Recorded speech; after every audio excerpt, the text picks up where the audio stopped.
Not on my, there we go. Now we have it. All So right. without any further ado, we have three presenters. If you three would introduce yourselves and what you do and how you do it, and then let's get into it. All right. Well, welcome everyone. My name is Christina Ray. I am a licensed social worker, and I work with Arch Reentry, accompanying returning citizens with hope.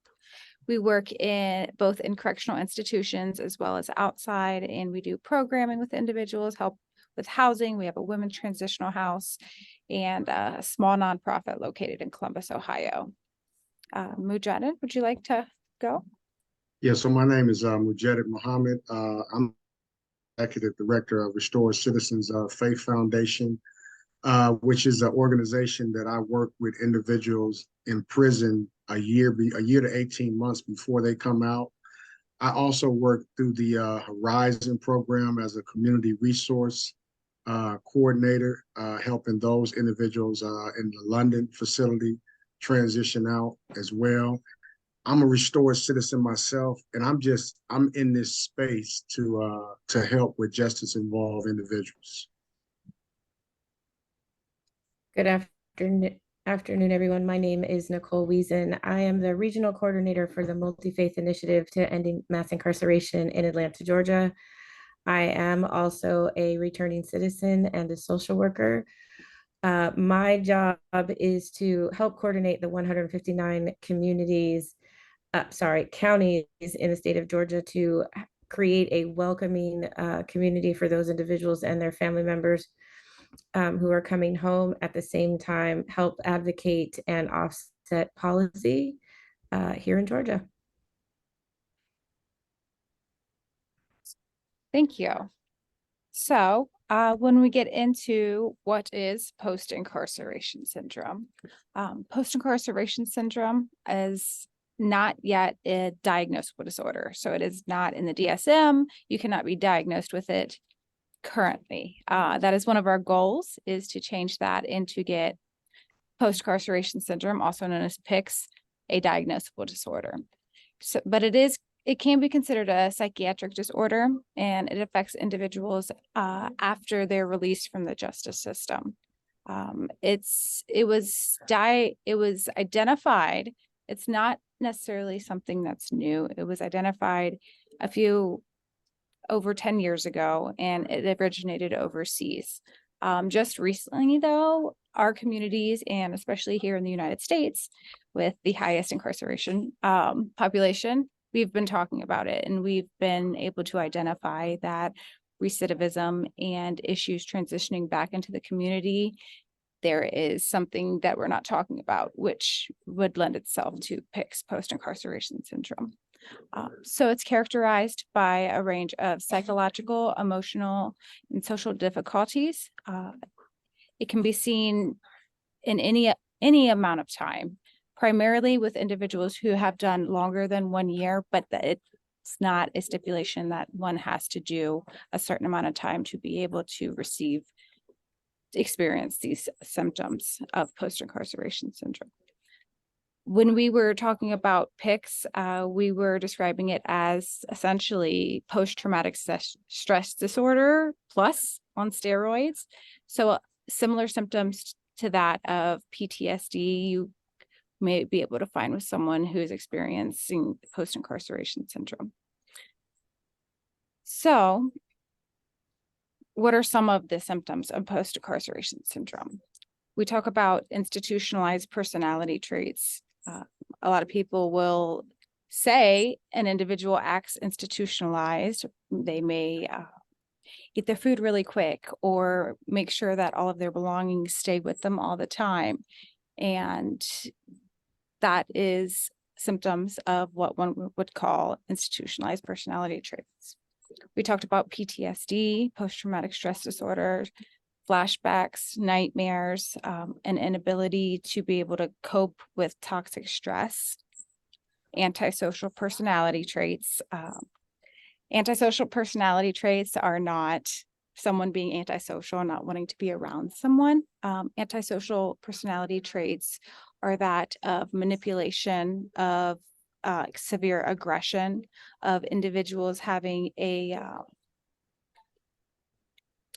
type of personality that is almost predatory.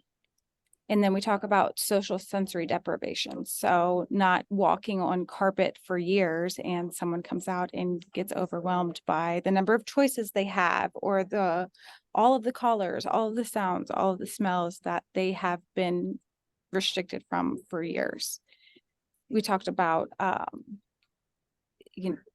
suicidal tendencies, social withdrawal, insomnia.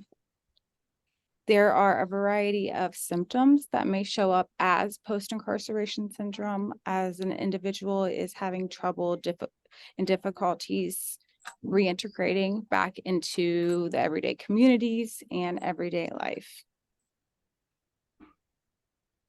Here we have a list of just anything an individual may struggle with.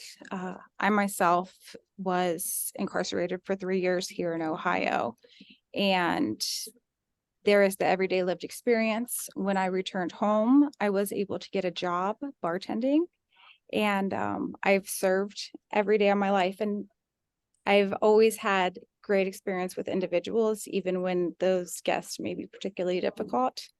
After my incarceration, there was one experience where a guest was complaining to me, and it literally triggered something inside of me. My body had a physical reaction to the way they were speaking, because it was so reminiscent of the way that COs would talk to me and talk down on me. I ended up getting sent home from work that day, and I relapsed on drugs and I overdosed. So at the time, I didn't know that these were symptoms or could be related to PICS. But now that I've learned more about it, I do believe that it was a trigger from post-incarceration syndrome that led me into a spiral. We talk about what are signs of post-incarceration syndrome: individuals becoming depressed, having severe anxiety, PTSD, difficulty adjusting to life, and social isolation. Red flags. It's not easy one way or the other. There's no specific, this is the way it is. Everyone has their own path and their own journey, and what works for some may not always work for others. But when we are able to identify these red flags of individuals and work with them early on, it is very important just to be able to be there as a resource for them. We talk about the stages of post-incarceration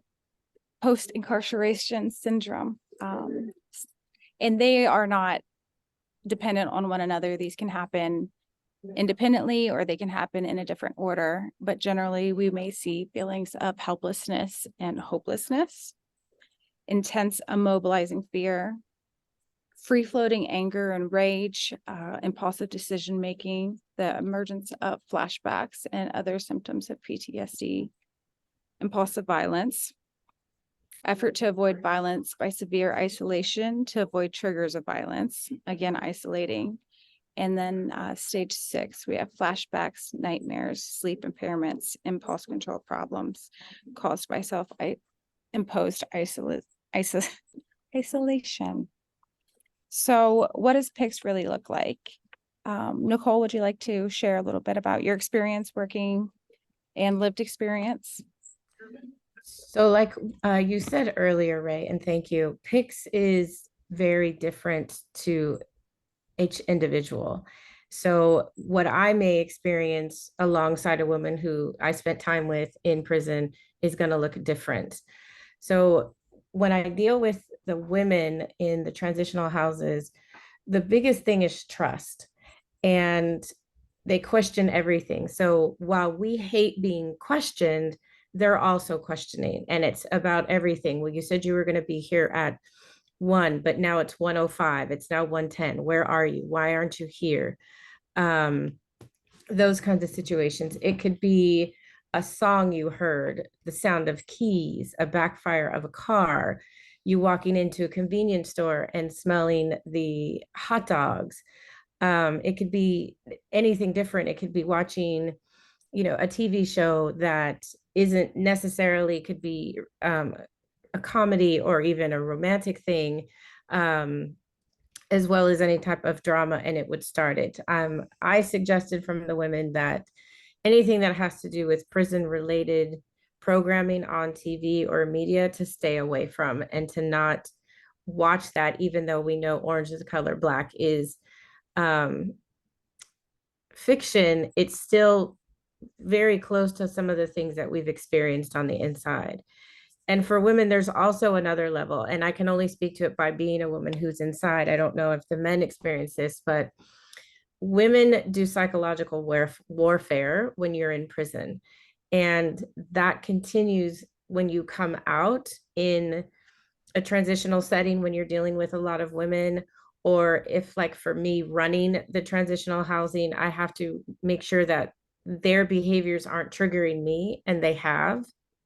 So I've had to take a step back and regroup my thoughts, go see a counselor to say, this is what I'm experiencing, or speak to someone else who's been in prison to say, hey, this is what I'm struggling with. How can you help me do this? I'm definitely isolated when I came home. I didn't trust anybody. It took a while. And even now I'm home. It was 3 years on June 19th, and it's still showing up in different things. So it's also making sure that I have self-care is the biggest thing to help me through this. So for me, that's how PICS showed up for me. Actually going through an episode right now dealing with one of the women in the house, but and I am self-isolating because it's a safe place for me right now. So that's how it shows up for me. Thank you. Mujeddin, would you like to give us Yeah, some insight? I agree with everything that both of you have shared, particularly that it shows up differently for every individual, right? And, one of the things that I point out a lot is an analogy. I've shared it with a lot of people, right? So some of you have probably already heard it. And that analogy has to do with horticulture, and how when you move a plant from one soil to a different soil, if you don't do it properly, that plant dies from culture shock. And I see the same thing happening with a lot of individuals that I've seen come back to prison because they thought they had everything together.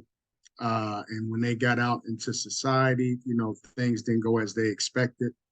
So that person that had become, though, had transformed while they were in prison, and once they got back out into society, trying to replant that person in society, and they're running up into all of these triggers and these, collateral consequences and difficulties, and are unable to replant that person. So the culture shock that they suffer from is resorting back to old ways, tendencies, and inclinations, right? And I personally experienced that when I left prison in '89. I thought I had it all together, and, I had a job. And the minute I ran into a difficult situation where I was fired from my job, I immediately hooked up with somebody who didn't have my best interests at heart, who had been trying to get me back into the game.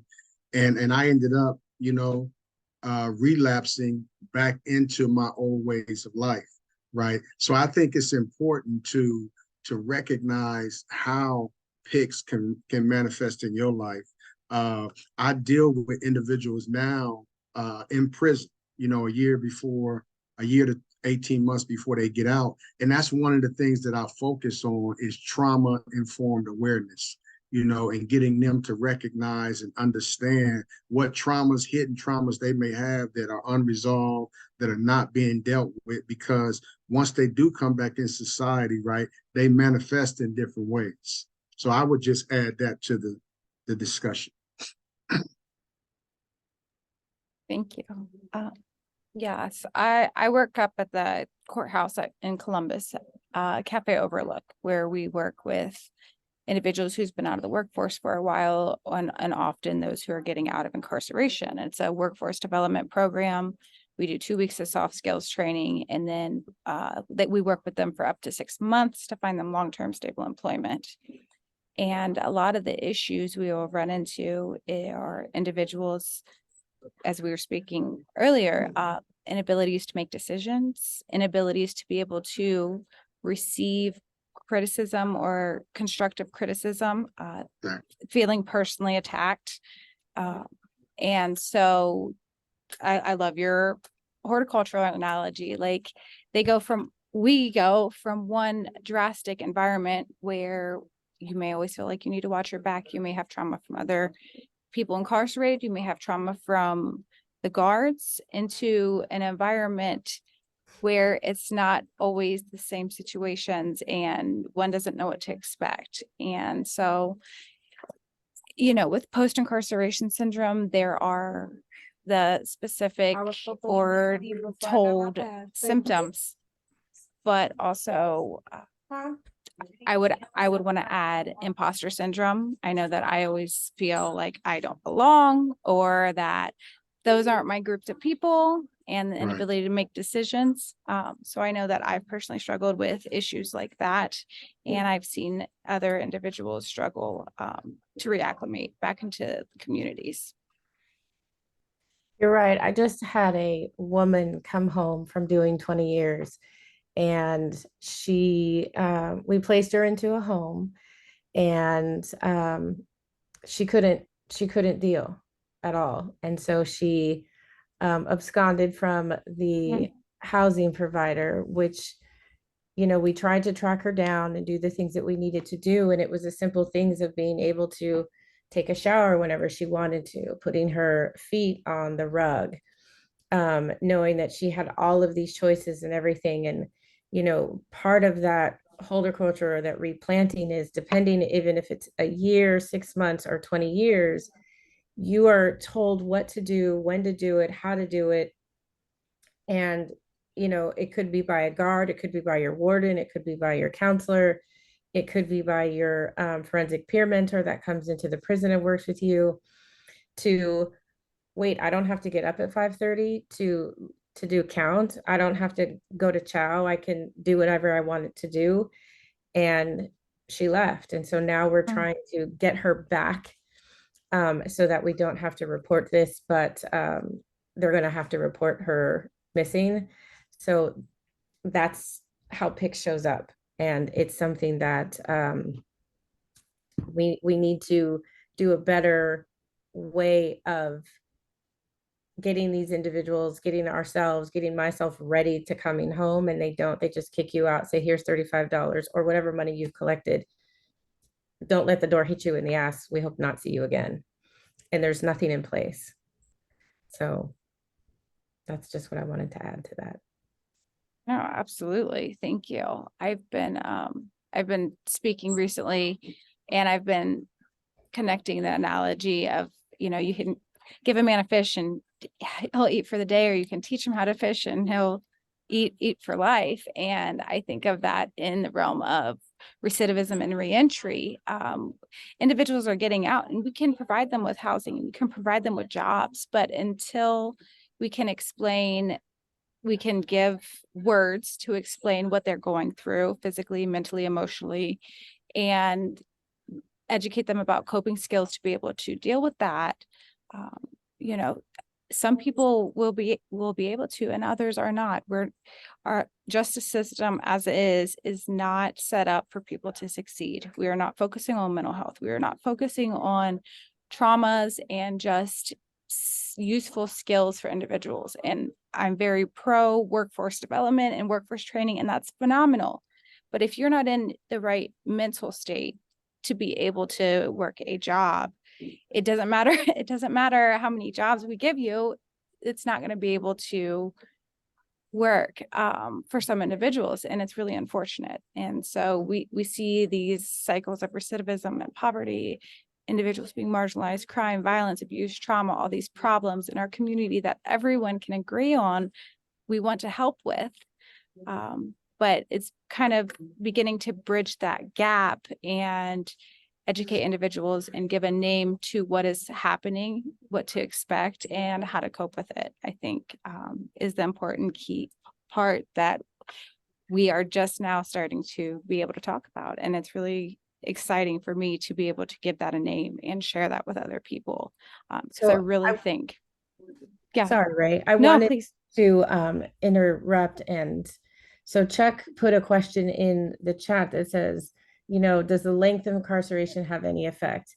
Absolutely, it does. Because unfortunately, we don't know what trauma or experiences these individuals have had prior to incarceration. And then depending on the length of their incarceration, it is going to play an effect. We don't know what that individual has gone through while in prison, either it be offender on offender crime, if there's sexual violence involved, if they've seen a beating, they've seen a death, they've seen a whole host of things that we've all seen. So yes, it definitely does affect how long that individual is going to be affected by it. But at the same time, we also have to remember we don't know what that person is bringing in prior. And then how do we I can't even speak today, so apologies. How do we differentiate between PICS and PTSD? PTSD it could be, you seeing an accident where it wasn't caused by you were witnessing it. PICS is something that is done to you. Nobody sits in prison and hopes to be yelled at, degraded, marginalized, told they're a piece of shit. Nobody does, sits in prison to want that to be happen. So PICS is almost done to you, where PTSD is because you've experienced something, have seen something, or you have been in effects of war, where PICS it is actually being done to you. So I hope that. I would like to speak to that also, because I saw that question come up in the chat. And my take on it is, I was incarcerated for 27 years. And, since I've been home, many people tell me that I'm the unicorn of individuals coming out of incarceration, right? And I attribute that observation to the fact of I didn't serve time, I made time serve me. So I was a person that went in prison, I had been sexually abused, emotionally, psychologically abused coming up in my home. And my life had been one of just total self-destruction since the age of 12. But when I went into prison, I went in understanding at some point that something was wrong with me, and I began to address and deal with the trauma, right? So I think it's important to, when we look at that question, does the length matters? And I would say that it's contingent on how a person uses that time. Because if you're using that time to heal and transform yourself, you're going to come out. You may have went in like a caterpillar, but you're going to come out like a butterfly, because you've made prison your cocoon. You've made prison your university. And that's what I now, when I'm working with individuals, going back into the prisons, I encourage them to make time count. You understand, to use that time and not allow it to be dead time, and that's why the program that I'm doing now is called I Matter. One of the focuses in that program is trauma-informed awareness, putting a face on trauma. And we started doing that out here as well, thanks to, Ray and Zach Rupel. They put a program together called Settling the Score. And it was a throw off of the book by Dr. Bessel van der Kirk. The Body Keeps the Score. So this was a good 8 weeks, Ray, that we do this. Yeah. And it's called Settling the Score. How to begin to put a face on trauma and deal with that trauma, right? Emphasizing to individuals that you have to, go back and look at your childhood, look at your upbringing and see what is the baggage that you may be carrying around that's hindering you or keeping you in a self-destructive state. And I'm saying all of that to say that that's what determines whether the length matters or not, how you use that time, right? Because if you just go in there and you're in prison on the same level, within that environment that you were in society, then you're going to come out, carrying the same baggage, and most likely with the same behaviors. So that would be my take on that question. Thank you, folks. And no, Mujahid, you brought up a great point. Like, so this exists, post incarceration syndrome. It's a thing. Great. What do we do about it? We here in Central Ohio developed Settling the Score. We educate the first 4 weeks about different types of trauma, ACEs, community trauma, intergenerational trauma. And the 4th week, we educate about post-incarceration syndrome. And then the last 4 weeks are coping skills, being able to identify red flags, green flags, meditative states, mindfulness, just a different tools for anybody. Take what you like, leave what you don't. And we're talking about here in Ohio, we do not currently have reentry or forensic peer supporters, which I will have Nicole touch on here in a moment. She did talk about forensic peer supporters, but we have peer support for mental health and addiction.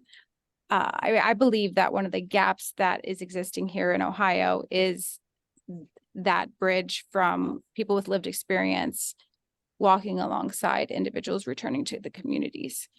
And Nicole, would you like to talk a little bit about forensic peer support, reentry peer support? Yes. So here in the state of Georgia, through the Behavioral Health Board and the Georgia Consumer Network for Mental Health, they have established forensic peer mentors. Those individuals who have served time, but and some of them who are still on probation and parole are permitted back into the prisons to help those individuals who are on the 180-day list or up to a year and a half from release. And what they do is they work with them to provide the connections and the contacts within the community so that upon release, they already know where they're going. They potentially might have already had an interview so that their job is actually waiting for them. We connect them to the faith community so that they can provide whatever faith support that they need, along with setting them up with SNAP benefits, which would be food stamps, medical care, clothing, and connection supports or reintegration with family. The unique thing is, I believe we're probably one of the only states that has forensic peer mentors that allows previously incarcerated individuals to go back behind the wire and work with individuals. It is something that it is a triggering issue for some people. And so we do provide them with mental health for those individuals who go behind the wire to make sure that they're on their even kill, or if it's triggering to them, they'll set them off and won't let them go back behind the wire until they're at a more even keel of a in the work situation. So we're lucky to have it. It's proven to be successful as of right now, but we'll see what happens. Thank you. And we have a list of a few other things: providing support and resources during the transition back into the community, which again, peer support would be great for that. Education and job training, providing peer support and mentorship, and reducing the stigma surrounding incarceration, which is an ongoing journey for all of us. Let me answer. Go ahead. Questions. She goes, Kevin asked, if we suspect someone is having PICS, what steps do we take to address it? In reality, you in a calm voice, you just talk to them and say, is there something that is going on? Do you want to talk about it? If they tell you no, just leave me alone, leave them alone. watch them, but leave them alone. Let them come down off their fight or flight, because when they're in that hypersensitive state, they could react in a way that isn't the best decision, but because they're not um, being able to cope with whatever stimuli is happening in that moment, it could potentially put you or that person in danger. So the best thing is just to listen and do what they ask you to do, but at the same time still be watchful of what's going on, depending on where it's at. If it's in a house, in the work setting, if it's in church, if it's outside, whatever it is, just watch them, but allow them to decompress for whatever it is. And is there a website for peer supporters? In the state of Georgia, there is. I can put that into the chat for you. Thank you. And I know OMAS here, we have the mental health and the reentry peer support. And on the slide here, you'll see the list of all the states that currently have reentry specific or forensic peer support. And Arch, my organization, and a few others, we are working with OMAS to try to work with peer support agencies in Georgia and other states to develop a model here in Ohio. Currently does not exist. Hopefully this time next year or the following, we could talk about our fabulous peer support model for reentry of forensic peer support. So I know we've been answering some questions, but does anyone have any questions, or if Mujahid or Nicole, you would like to add anything? It's kind of just conversation time. I guess, what is the biggest misconception that some of you guys have about PICS, or is this the first time that many of you have heard it? Yeah, that's a good question. Or if we could do the poll. How many of you have heard of post incarceration syndrome? I haven't. Thank you. Yeah, I never heard about it until I started working with Arch and Zach Ruppel, and he created this baby of settling the score, and it's been taking off ever since. Well, I've heard of it, but I've never heard that label. But, you know, the symptoms and the characteristics and so on, but it's never been like all put together.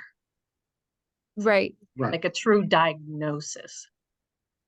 And, Go ahead. and you know, I think it is just now starting to evolve, you know, as trauma becomes more common, understanding trauma becomes more common in our society, that, you know, people are also recognizing, you know, the post-incarceration syndrome. And one of the things that I say also about that is that I think we touched on that, how individuals go into prison, you know, often traumatized. They're traumatized while in prison. And then you come out and you're faced with all of these collateral sanctions and whatnot, right? And that's even more trauma, right? So there's so many, you know, traumatizing and re-traumatizing circumstances for justice involved people that it's no wonder that we're talking about PICS, you know, and we're putting a face on this.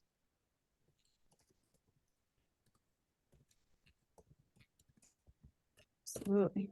Yeah, I think somebody put in there that it's been falling up under PTSD for a while.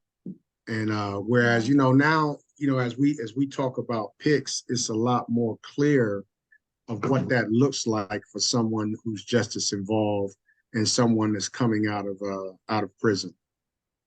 You know, I know I didn't mention this when we were having our discussion, but I remember one of my things was coming out that I always used to lock my bedroom door. When I got my first apartment, I used to lock my bedroom door all the time when I went to bed, right?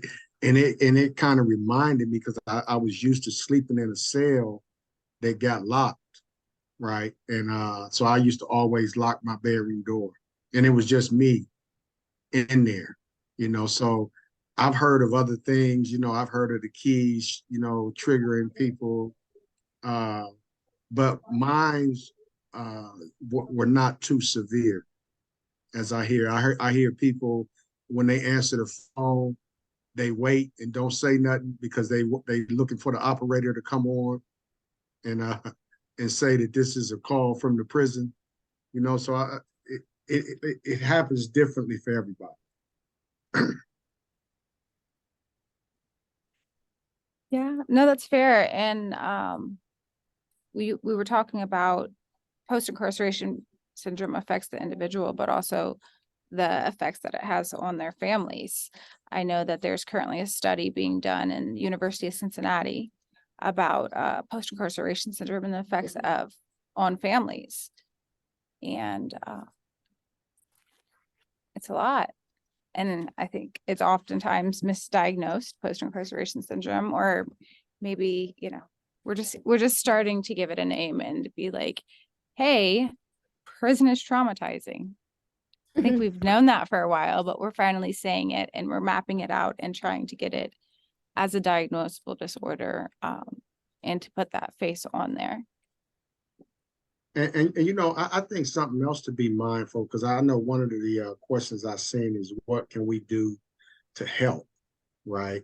And individuals that I have seen coming out, right, there is, sometimes a lot of shame. There's a lot of embarrassment about coming out, not having anything, not knowing how this or that work, and people clowning you. I mean, I didn't really experience that to the degree. And plus, my sense of vulnerability, I have no problem being vulnerable. If I don't know, I don't know, and I can take the jokes and the barbs and whatnot, but everybody can't take that. So I think one of the things of how we help individuals is just, being willing to help them, being willing to speak to the things that they may not want to say they need help in, because they don't want to appear like, they don't want to appear like they don't know, or they don't want to be shameful. I think that's one of the great ways that we can help is just, being observant of how individuals are transitioning. I know I dealt with a guy who had been locked up for 40 years. And he came home and we were trying to put a resume together for him to get a job. And I had sent him the resume and he acted like he got it, but he didn't get it, right? It was something that he did where it didn't come through. So we went ahead and I think we submitted it as something, but all along he hadn't got the resume.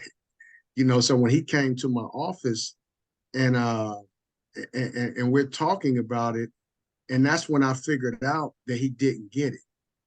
But he didn't want to tell me that he didn't really know how to work his phone. He didn't want to tell me that, right? So I've run into that a lot with guys just being shameful of not knowing, basic things that are common out here for people that's been out here. Yeah, no, that's fair. We teach settling the score in women's facility and the men's facility. And whenever I do the men's group, I always try to make it a point, because socially, vulnerability for men is still not where it should be. It's not as accepted as women. So, everyone has their own struggles, but the set of men have different struggles than the set of women. And I think being able to acknowledge that and speak with each group about what things they may be facing of shame or bravado or, whatever the individual's unique problems are, but that they're not alone in those struggles. We were talking about peer support, and I think peer support does a great bridge of that. What it was described to me as like the balancing act between the individual and the clinician. So if an individual is not comfortable seeking mental help, which there are a lot of individuals that don't feel comfortable with that, The peer support is a great kind of in between for them to be able to receive supportive services, and the peer supporter can meet the individual where they're at while still working with the clinician to try to take the steps to get them to where the individual would like to be. I don't know. It's fascinating, and there's so much good work going on out there, and I'm really excited to be a part of it. It's like if we've made so much progress, which is great, but we still have so much to do. Well, I mean, one of the things that we have to do, not just for, the individuals coming home, is to actually have the Department of Corrections listen and hear us and teach their COs and teach their officers and their wardens that while yes, their behavior needs to be corrected for whatever reason they were in there, but it doesn't mean we degrade and treat these people as if they're trash on the side of the road, because at the end of their sentence, they're going to come back to society. And do you want an even more broken person that went in, or do you want somebody that was healed? And unfortunately, DOC's carceral systems across the country are very different. Some have a very good experience while they're in prison. Some have those counselors and COs that really take to this job to help these individuals, but unfortunately, many do not. And here in Georgia, we've had a lot of issues. So it's not just the outside world understanding what's going on with us, it's also the inside world that is inflicting the trauma that's going on. And how do we do it better? How do we create and have a better corrections where it's giving these people the leg up and the opportunities that are needed, instead of recreating that recidivism wheel.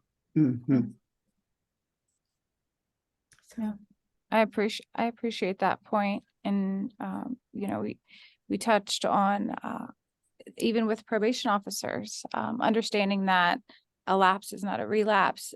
Individuals may mess up and struggle and need help, but they're so afraid of the punitive situation that may await them that they don't always go and seek that help. And I feel like I've been in situations like that myself. Like, I know I'm going to get in trouble, so I'm just going to spiral out of control, because if I ask for help, I'm going to get in trouble for messing up. And we're in these situations because either we don't have all the pieces, or we don't have all the pieces put together the way society feels they should be. We have this consistent perception of looking at individuals at a deficit, like something's wrong with them. Why aren't they doing this? Or how can we get them to be like this? And I think starting to shift that perception, just because they don't fit into society's wheels, what is going on within the individual? How can we help heal them to get them to where they want to be, not necessarily where society says they need to be? And I saw a couple other questions in the chat. One was someone coming home and doing something to a family member. And then are the mental health folks inside our institutions working with the PICS issue at all? And I wanted to say, and I think I kind of spoke to this before with the pre-trauma, the trauma that we experience while we're in prison, and then what we encounter out here, right? Because the post-incarceration syndrome is really, in one way, is speaking to the trauma that has gone on while a person is incarcerated, and then they come out here, so they're dealing with different types of trauma. And that's why I say that it depends on how that person has used that time. And I can't emphasize that enough, because I've seen it from both sides. I've seen individuals just go in there and that's wasted time. They come out exactly the same person they went in. So their degree of post-incarceration syndrome is probably going to be a lot higher than someone that went in there and they used that time spiritually, mentally, physically, just to work on themselves. Their sense of post-incarceration syndrome is not going to be as high, coming back out here to society. And I think that's a key point when we're talking about this. And in terms of the mental health people, I don't think they're addressing this situation directly. I think that onus it should really be on restored citizens, like myself, and that's what I'm doing through my program is going back in and speaking to this from a restored citizens perspective and putting a face on it for individuals who I used to be just like them. I sat in the same seats that they did. The curriculum that I use to do this is called Houses of Healing, which is a curriculum that was designed in prison. It's a trauma-informed awareness curriculum, and I used to facilitate it during my incarceration. And it was an excellent curriculum to put a face on trauma and help individuals begin that healing process, because that's what's important. And when someone comes out and, they flipping on a family member or something, that's that flight, freeze mode manifesting itself, that they haven't dealt with.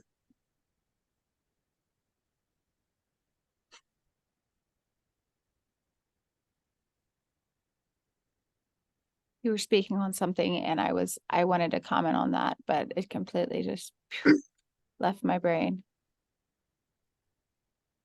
What were you talking about at the beginning, Mujaddid? What? Well, somebody had put a quote or a question in the chat about an example of somebody coming out that has experienced trauma and done something to their family. The lived experience. Right. Yeah. During my incarceration, I knew that I wanted to go back into the institutions from the other side to help my people and my friends and my communities. And I got out. I stumbled at first, but I finally got it together and I started doing the work. I went to school, I graduated, I got my license. And then I applied to get into ORW, the women's prison here in Marysville, and I was denied. And I applied again and I was denied. And I finally got to work with Arch, my organization I'm with now. And because of their connections, they were able to talk to former warden Ronnie Burks. And it was policies, like at the policy level, I had too many nexuses. I had spoken to too many people who were incarcerated. And I was not permitted inside the institution. And as someone in recovery, I've had counselors who have been in recovery, and I've had counselors who have never had a substance use issue. And while I always respected and appreciated them both, the ones who had that lived experience, I always it was inspiring to say, like, you did it. Like, if, and they'd be like, if I can do it, you can do it. And to be able to relate on that level. And I think the value in what we're trying to do with individuals with lived experiences, working with those currently going through it, is that connection, that level of connection and deep understanding. And I think there's a lot of power in that. And I'm really hoping that we can begin to work towards this peer support model, because I do feel that it's going to be successful. Everyone's getting their alerts.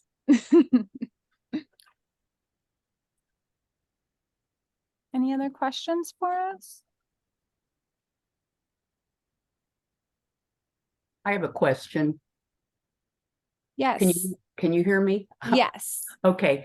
They mentioned trust is an issue with these individuals. And so I know my grandson, when he went to a 12-step meeting, he didn't feel like he could find anyone who had been in prison, and so then he was reluctant to go back. Although he does go once in a while, it's just, he still does not have a sponsor.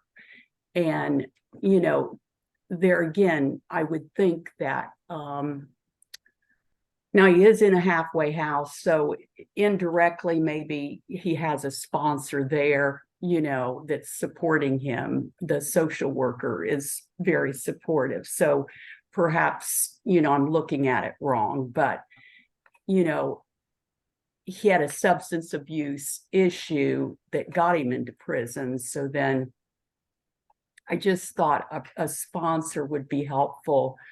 And yet I have to respect his wishes on how he's got a therapist, he's got, a doctor. So, maybe he has enough, support. Yeah, go ahead. I mean, everything is different according to rules and regulations for pardons and parole in every state. So while they tell you, and it's in your paperwork when you come home, and I'm only speaking for Georgia, you cannot be around other people who are felons. They know that we need that lived experience of someone who has been incarcerated to fully understand what that is. Very similar to a sponsor that's an AA or an NA. So they, the Department of Corrections and Pardons and Parole almost shoot themselves in the foot by saying, yes, go talk to somebody and we'll give you a forensic peer mentor, but no, you can't go to that group because all you guys are going to talk about is how to further do your crime, instead of realizing that no, we're there because I need to be able to identify with another person who's been behind the wire. I need to be able to talk to somebody who says, hey, I'm feeling triggered today, or I got an itch, or shit, I got to pay this bill. And if now that I'm home, they're making me pay child support. And if I don't pay child support, they're going to violate me again, and how does somebody work through all of that? And that's why I feel like Department DOC and Pardons and Parole need to actually allow for NA or AA type meetings for those individuals who have been previously incarcerated, because that, unfortunately, that is a trust. It's like, oh, you were down, okay, great, now I can talk and feel that I'm going to be heard and not judged, because whether you've done 6 months or 25 years, you still know what it feels like to be in prison. So I think, on top of this forensic peer mentoring thing that you guys want to get off the ground in Ohio, there needs to be some sort of grouping, right, that allows for, people like, I'm sorry, I don't know if it was your grandson or your son, to be able to go to meetings where they feel like they don't have a scarlet letter on their chest. right. Thank you. You're welcome. And that's so unfortunate that they still do that, because I remember before I went to prison, it used to be like that in Ohio, where if you were on parole or you was a convicted felon, you couldn't be around other convicted felons. But coming home, I was hearing that it was the same way. But when I came home, I remember my PO. He used to ask me in some of our debrief sessions, have I been around any convicted felons? And if I was, it wasn't that I was doing anything wrong. He just wanted to know, have you been around anybody? And if so, I had to name who I was around, but it wasn't a matter of me getting in trouble. It was a matter of him just, monitoring my contacts. Am I hanging around anybody that's a known troublemaker or is getting into trouble, right? And I hear that, that's not even something that they do mandatory, right? But that's how he did with me, right? But to be in a system, and we're talking about reentry now across the country, that doesn't allow that, you know, because it's us with lived experience that we do help one another, you Mhm. know, and I think if a person is intent on, you know, still being in the streets or, you know, still being in the game, still getting in trouble, they're gonna do what they're gonna do anyway. You know, so that's no deterrent. The fact that you're saying you can't hang around or you'll get in trouble if you hang around other justice involved people. That is no type of deterrent whatsoever. So it's unfortunate to hear that the Atlanta that they do it like that. Mhm. Yeah, it's crazy, but I mean, it's just it's just really unfortunate. You know, we tried to get one, you know, the Chiefs shot it down. We got, you know, our commissioner involved. He says it's not the right time. And it's just because of, you know, Georgia, unfortunately, can't speak to the other states, has the highest recidivism rate. And we have the highest number of people that are still on paper. And we have the longest people who have probation and parole, despite the fact that we have a bill that's been passed. I think it's SB 105, where if you've been on probation or parole for 3 years and you have not committed a new crime, you can petition to get off. It doesn't mean that, you know, the judge will allow you to get off. It just means that, you know, after 3 years, if there's no issues, you can get off. Sometimes your probation officers will help you with it. Some of them won't. You know, I wasn't supposed to be off probation until January of next year, and they released me November of last year, and nobody told me. So I couldn't vote. I couldn't do the things that I needed to do. So, you know, it's a challenge. You know, the one thing I tell everybody is always contact your probation officer about everything. CYA, cover your ass. Because if it's a text message, you're covered. That means if he didn't do what he needed to do, or she, you're safe because you've made that contact. But that's a whole nother conversation. Thank you. Yeah, thank you. We've only got 2 minutes left. If we could take maybe one or two more questions.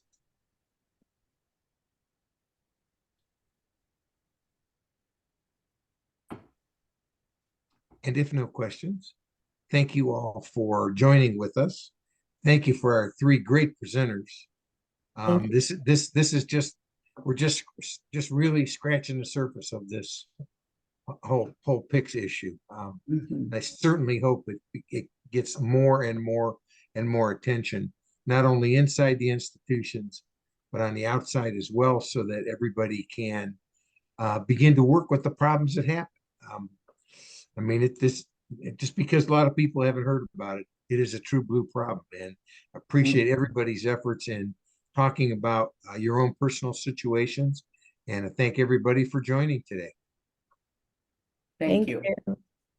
Everybody have a very blessed day. You All as well. right, you too. Thank you Thank you so all for joining. much. I appreciate it. Bye-bye. Bye. Mhm.